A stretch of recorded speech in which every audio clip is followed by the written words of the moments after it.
Bangarra Dance Theatre's new season kicked off this week with a production called Law. It's a new work full of their signature physical beauty, but it's not just an entertainment. It's about using dance and movement as a means of communication and as a way of archiving the history of Australia's Indigenous people. Rachel Pupazzoni takes us backstage for the creation of Law.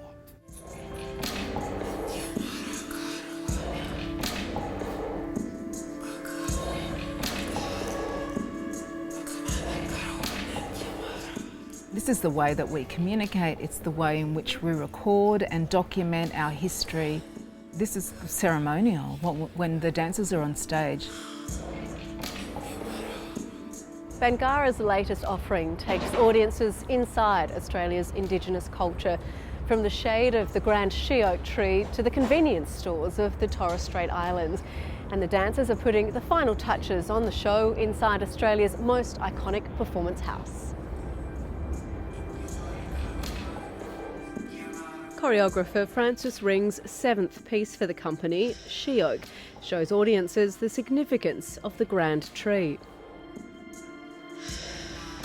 This is a tree that is, it's a scar tree, it's used to make implements, it's used as food, it's used as medicine. They actually refer to it as the grandmother tree because when you sit beneath it, it's like you can hear voices of the elders, of the ancestors.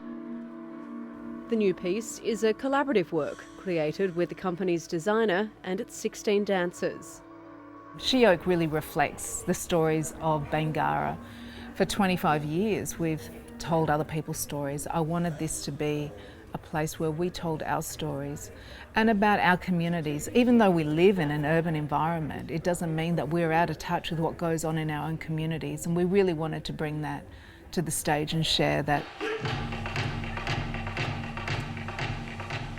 For the first time, company dancers Deborah Brown and Waniga Blanco have collaborated on a new work for the double bill season. IBIS takes its name from the Island Board of Industry and Services, which are small stores run by the local community.